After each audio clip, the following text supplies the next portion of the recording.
Hi, everybody. Welcome to Inside Scoop with Sue. Today, I am here with Wendy Fischman, I hope I'm getting your title right, Senior Project Manager at Harvard Graduate School of Education. Correct. That's you? Okay, great. And co-author of The Real World of College, What Higher Education Is and What It Can Be.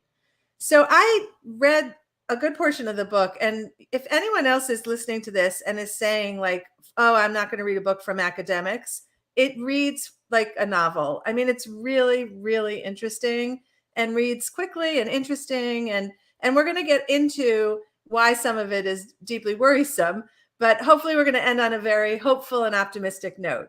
So can you just kind of quickly tell us about your research? Sure. And thank you for having me on. And thank you also for saying that about the book, because that was one of our goals, was to make it readable. So for more accomplished. Thank you. So for more than 25 years, I've been conducting research in the development of young people, how they think about work and also their education. And through some of that research, we began to talk with college students. And when I say we, I mean my co-author, Howard Gardner, who works at Harvard Graduate School of Education. He's a retired professor, but now is involved in research, continuing his research. We began to talk with college students about why they went to college, what the purpose of college was. And we were really struck that so many of them hadn't thought about the purpose of college.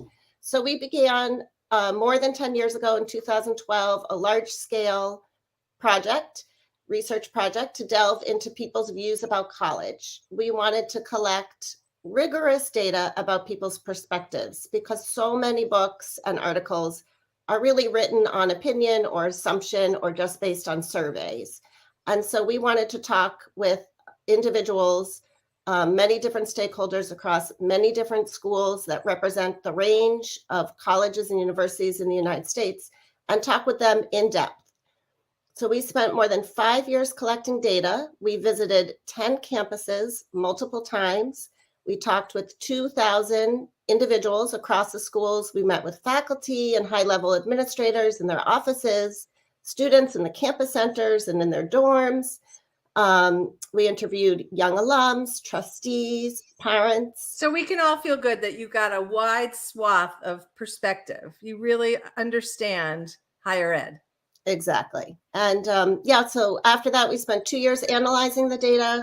We wrote a book called The Real World of College, and that's what we're going to discuss today. Fantastic. Okay, so if anyone has questions along the way, put them in the comments. And hi, Dee, always good to see you. So your conclusion seems to be that higher ed has lost its way. And why is that? Well, there's multiple layers, but if I were to peel all the layers and get sort of at the crux, I would say that higher education, and here I'm speaking about non-vocational higher education, really needs to focus on its mission, and that should be intellectual development. And if we're going to help students be productive citizens of the world, higher education needs to focus on learning and not earning. And higher education has really lost its way because it really has focused on earning over learning in so many ways. And we describe that in the book. But just quickly, you would see from college tours, if you're a parent yourself, how the focus is on jobs, on salaries, on internships, on fancy gyms, residence halls, campus centers. And as a visitor, you really have to squint to see anything intellectual. You know, when I read that, I thought it's so interesting. Like, I really remember the selling points being the bells and whistles and not the academics. But is that what we're looking for? Is that what our kids are looking for when they're going on those tours? If the tour was about academics, I have a feeling my kids would be like, nah, I don't want to go to this school. Yeah, so it is what students are looking for, and often what their parents are looking for. And there is so little attention to anything academic.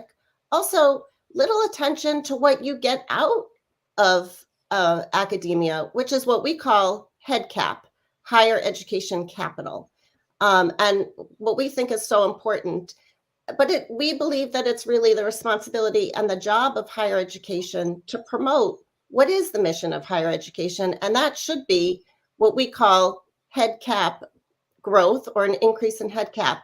This is the ability. Can you define that? Just like, I know you said higher education capital, but what do you actually mean by higher education capital? Yeah, so that's the ability, what we say is to attend, analyze, reflect, connect, and communicate on important issues. It's what you used in planning this podcast, and it's what I used in interviewing 2,000 people, and it's what students use in answering our questions. It's the ability to understand the major takeaways of a conversation, to craft good questions, to take other perspectives, to probe for clarity, to connect what you're learning and hearing and observing with other things that are going out in the world. And that's really what we should be encouraging our students to develop through higher education. And you know what? It's not what's talked about on those tours and admission sessions. It's the focus of those is about, again, jobs, internships, dining halls. And while students and their parents think that that's what's important, the bells and whistles, they need to be educated really about that that's not what we should be paying for in higher education. It's not what we should expect our students to get out of higher education. We want them to focus on what we call head cap. Okay, it's funny because we have an article on our website about lazy rivers in college. And you know, there's everyone has a different line, but like that's a line where a lot of parents would say, well, my kid does not need that in college. But I've often thought my kids live better than I do in college. They have fancier living circumstances. The gym is amazing, you know. I don't know how you make that shift, but I'm sure you have ideas. So and I should just say also, there's nothing wrong with those things, but they shouldn't take priority. Oh, that's a great point. Great point. Okay, so you took a deep dive into 10 schools. You did a very good job of picking big state school, small liberal arts. And yet at the end, I think you said that you found that most of those schools have the same exact story. Yeah, in varying degrees. So one of the surprising findings of our study are the similarities across the 1,000 students that we interviewed across the 10 different schools. We see this in terms of their words, their goals, their mental models for college, and also the problems they describe. But at the same time, the institutions themselves are different. They have different cultures, structures, and also different foci. And these differences do matter in terms of the experience that students have, whether students feel like they fit in and belong, the propensity they have, an opportunity to develop what we call head cap, and so forth.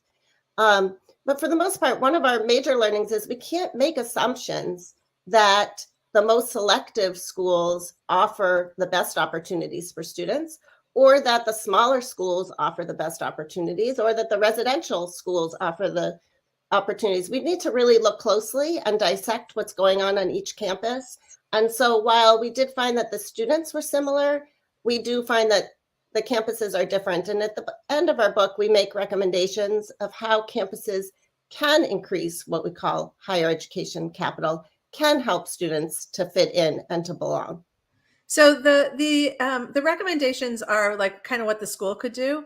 What can the parents and the teenagers, I mean, you spend all this money on college. I assume education is what somewhere along the way we're looking for, whether, you know, it falls first or second, I don't know. But so what can we do something? Our awareness of what you found out, should that make us look at college differently? Yeah, that's a great question.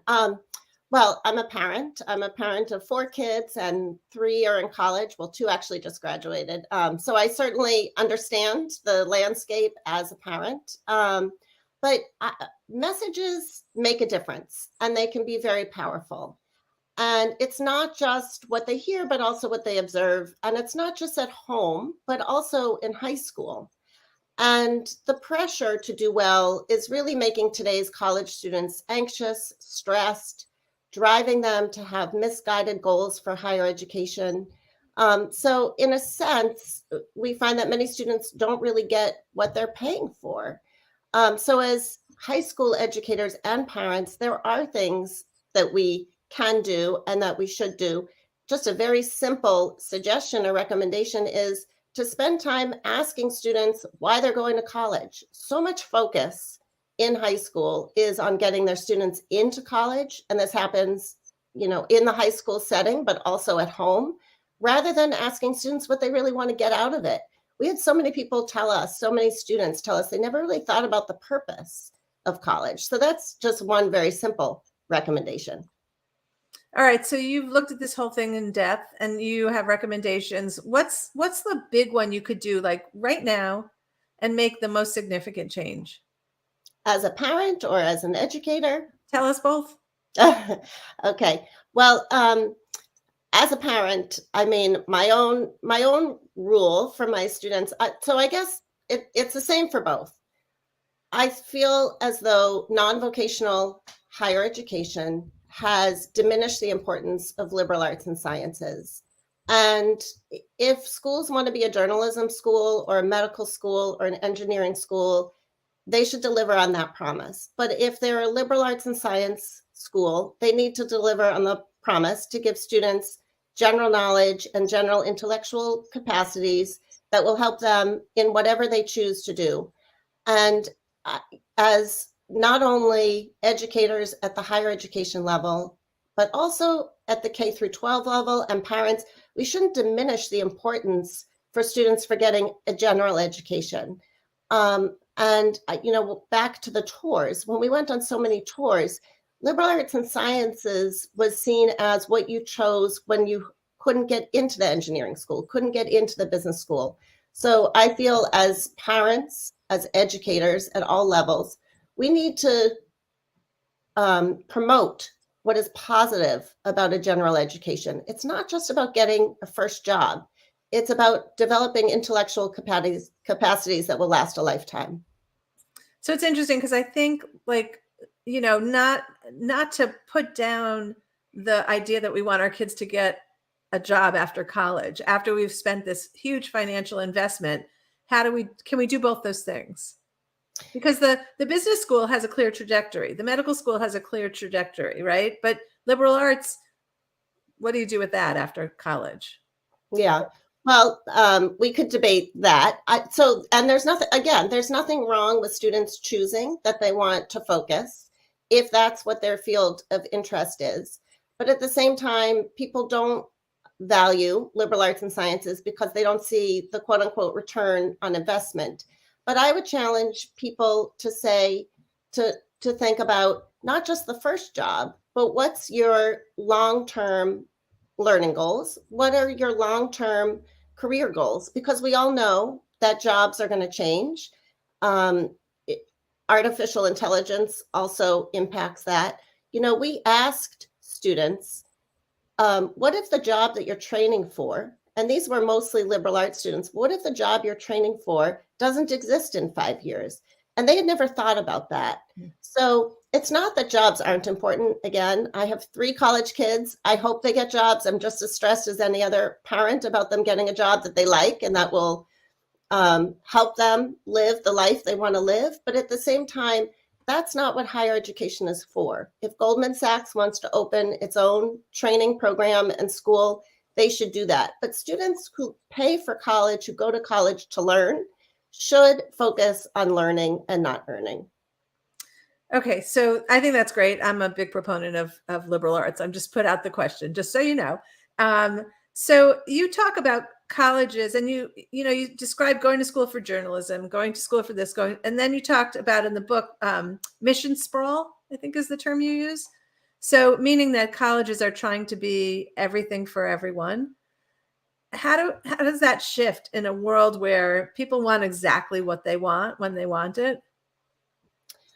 So the way we describe mission sprawl or our concern for mission sprawl really is that colleges are trying to be all things to all people. And this is because higher education has really focused on the business aspects of higher education rather than the educational aspects of business.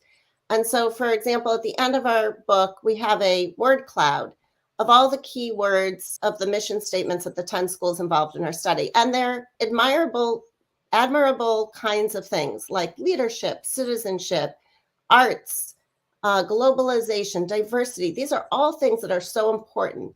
But at the same time, a single institution can't do all those things well. A sector can, the whole higher education sector can, but not a single institution. And so what we really believe after our study and collecting data is that students are just totally overwhelmed with all the options that they have. And they actually, in the midst of all the options of things that they should be focusing on, it's the intellectual piece that gets lost. So we really believe that schools need to focus on a singular mission of learning and of intellectual development, and to not just cut out everything else, but intertwine what else is important into the academic program so that students don't get confused and overwhelmed. Nowadays, students have like a checklist and they're building resumes and they think that they need to be involved in everything and to show leadership in everything. And this is contributing to students also feeling anxious and stressed all the time. If they understood what actually the focus of higher education ought to be, then we might be able to diminish some of that anxiety and stress. So I think schools have mission statements, right? But they're not living. Are you saying that they don't have it narrow enough, or they're not living in their lane? Both. Yeah. Both. Yeah. They're trying to do too many things, too many missions. There's no focus. We feel as though institutions need to be focused on what it is and to live in that lane. Institutions are trying to do too many things, but they're also trying to live in the lane of attracting students and parents the most they can get, because part of this also helps their own competitive advantage. If they can show that they accept less people, they'll be more competitive, ranked with a lower number. And so institutions not only need to focus on its mission, but also live it. Are there schools doing that? There are some schools doing that. That's a good question. As I told you before, Susan, when we spoke, I can't, and we don't in the book, identify any findings by school, because we promised every campus who was generous enough to open its doors to us and interview people on their campus that we would not delve into school-specific findings. But there are campuses. We find that the campuses that have a strong mission, such as those with a religious mission, for example, are able to live its mission. Those that are very clear about its mission, that onboard its students from day one, we do find that students talk about the mission and the importance of the mission. Oh, in their evaluation of the school, they're aware that they went to a place that has a particular mission. Exactly. That's great. So you can actually say, well, this is why this school is different than this school. And it's hard to do that for a lot of schools right now. They all kind of merge. Exactly. Yeah. I mean, so for example, Olin College of Engineering was one of our 10 schools. It's what we called a comparison school because it was an undergraduate engineering school. And one of our favorite quotes came from a student at that school. A student said, "I'm here getting an engineering degree with a background in liberal arts and sciences." And Olin College, what they do is very carefully intertwine liberal arts and sciences with its engineering program, so that students are really doing both at the same time. And we think that's has a very promising future for higher education sector. I'm not saying that Olin is exemplary in every single way, but that's just an example of a school that has a very clear mission and also is intertwines a secondary mission, liberal arts and sciences, into the engineering program. I love that, because I think I didn't understand, like, if you go to the engineering school and what they are is engineering, and on year 2, you say, I mean, I had a kid be a math major for 2 years and then say, I don't want to do that. So if you're only at an engineering school, you're kind of not in luck right now. And so this other model is that you do get exposed to other things. Exactly. And so, for example, Northeastern University in Boston, Massachusetts is not a school that we studied. So I can't say with any authority, but that's a school that intertwines the value of work into its academic program. Students who go there know that work and vocation is part of the academic curriculum. There's nothing wrong with that. Schools just need to be clear about that. Students shouldn't be confused. They just need to understand what the school stands for, what they're choosing, and schools need to deliver on the mission and the promise. Okay, let's move a little bit to What did you find that you feel like you want to shout from the rooftops to parents who are, like, you talk to these kids, you got the inside scoop. What did you find from the students? So I alluded to this, but three things that we found from the students. Well, more than three things, but I think some important things are, first of all, more than half of our students that we interviewed across all 10 schools are transactional about their college experience. This is concerning. It's not why students should be going for higher What does that education. mean? What do you mean by transactional? So students are focused on the job, on building resumes, on getting a perfect GPA so that they can move on to the next thing. They're not looking for marinating in new ideas, trying out new fields, considering who they are as people and what their place is in the world, understanding different perspectives. That's troubling. That, what we call exploratory and transformational approach, should be the purpose of higher education. Students are cutting themselves short. They are anxious about being perfect and doing well, getting A's, developing the perfect resume. They're also cheating. We find that cheating is high, maybe the highest it's ever been on college campuses in order to get the A's they think that they deserve. And they're also, taking the quote unquote easy courses and getting the general requirements out of the way so that they can develop these perfect resumes. And that's concerning. That also goes along with one of our major findings about this real preoccupation for students on themselves. We find that students use the word I 11 times the number of times they use the word we. They have very little concern for problems that they feel like they can't deal with. They think that other people, adults in their lives, should deal with campus problems, big, societal problems, but also their own problems. And so when they do experience problems with mental health and belonging, they look for others to help them solve it. We looked at words across students and the most common and frequent words that students used across all campuses. And of the 100 most common words shocked us, like mom, help, counselor. We expected other kinds of words, not those words. Wow. That's really upsetting, really upsetting. Okay, one other thing, I don't think you mentioned it yet. This really struck me, that students are feeling like they're not belonging.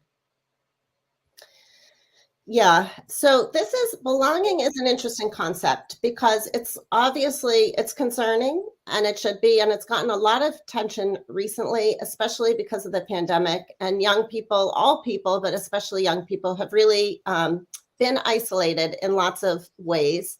And there's been now lots of articles about lack of engagement in student belonging, both in terms of the social experiences that students are having or not having, but also professors are saying that students are showing up without having their work done or not even showing up at all. And it's a major concern.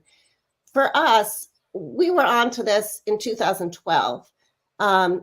People didn't use the word belonging, but when we went back and looked at our data, they certainly talk about it and refer to it a lot. And this is pre-pandemic. We did all of our data collection between 2012 and 2018. And certainly we know this is a concept that's been written about even in the early 19th century. So while it's getting a lot of attention now, it's not new. We find that students talk about three different kinds of belonging to their academic program, belonging to their peers, and also belonging to their institution. We write about this in the book. It's a chapter in our book, but just quickly, on the whole, students feel more connected to their academic programs than they do their peers and their institution. Part of that, we believe, are their misguided goals for what college is. Students feel like they don't belong at their institution because they don't really understand why they're there.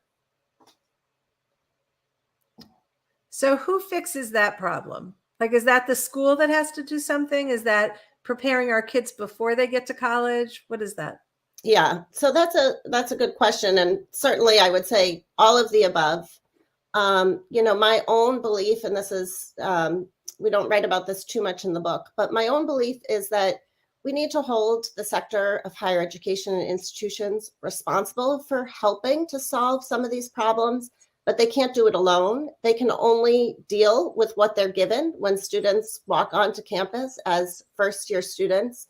But there's so much more that we could do in our education system before students get to college, and things that we can do at home.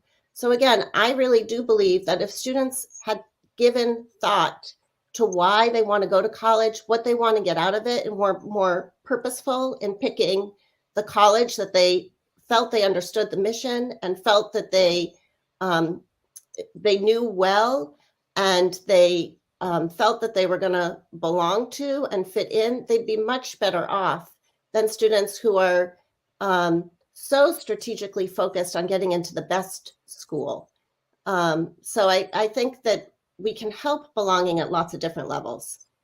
So we just ran a program about college for 8 weeks. And a lot of the conversation, which I found just so enlightening and hopeful, was not to even talk about the name of colleges when you start looking at them, but to do exactly what you're talking about. Sit and talk about what's the experience you want to have in college. And then you narrow down where you're going to look at. And it might not include the school you always thought you'd want to go to. Yeah. So, just two things on that. One is that we've been working with we're not working with, but we met with a very selective school that just started a program for first-year students called Why College. And this is a core course that all first-year students are going to have to take. And they're trying to help students, again, process why they're there, because students have never done that. The other thing is, since we've written the book and we have a website, therealworldofcollege.com, we've heard from college students who feel like they need help navigating their institution. And they feel like we might be able to help them with understanding purpose, but also, can we do anything to help their institution help them focus on learning, because they feel like their institutions aren't focused on that. Oh my God, that must feel so satisfying to you to hear from kids who are, like, saying. It is, but it's also, you can imagine it's a little depressing too, when they feel like they're having to come to outsiders to get help, and that there's adults that, clearly on campus that they ought to be talking to, that they're not. We found in our study that students tend to seek help from their parents more than the adults on campus. Okay, so I'm going to bring this up because I was thinking as we were talking about it. Stephanie says, my son wants trade school or college, but he doesn't want to end up in school debt. And then after education, not finding an important job he went to school for. So what I like about that is so far our conversation has not talked about the cost. So how do we weave all of this together? Yeah, well, that's a good question. And cost is expensive and obviously an important topic and cannot be diminished. I'll just say two things. The first is, interestingly, most students told us that they ended up at their school or they selected their campus for reasons of cost, where they were able to get scholarships. That's what helped them choose their school. At the same time, once in school, we rarely heard about finances. It was not a concern or a stress for students once in school. So that's just something to keep in mind. But it did guide the choices about school. I was going to make a second point, but I lost my train of thought. Well, what I think about what you just said is that's where you should be spending the time, right? Like, figure out what you can afford, how you can afford it, and then send your kid off carefree with the worries like already having been dealt with. I think, like, if we can do that, that's a gift. Yeah, there are lots of other worries, as I've said, worries about mental health, belonging, fitting in. Students talk a lot about issues of diversity, talking across different groups of students, but finances, once they're in school, doesn't seem to be a stress. Okay, excellent. So here's our last question. Please leave us with something hopeful. Well, I am hopeful. Young people are hopeful. We find that in general, across all students, across all campuses, when we compare the 500 first-year students to the 500 graduating students, head cap increases. That's higher education capital. That's a good thing. That's what we think ought to be the primary purpose of higher education. And it does increase. At the same time, we also find that more students begin to see their education as a transformative experience. And in our study, we find that these two correlate, head cap and mental model. Students who are transformative about their learning experience are more likely to gain head cap. So this is not a lost cause. There are things that we can do. We just need to focus as parents, as high school educators, and as educators in the sector of higher education on how to develop higher education capital and to get students to see this as the primary purpose of education. I mean, one of the things I love is that it really involves all three, like the parents, the student, and the higher education system all can contribute to like this really grand future. So Wendy Fischman, thanks so much for being here with us and sharing, I mean, years of research, and thanks for doing it. Thank you so much. Thank you for everybody for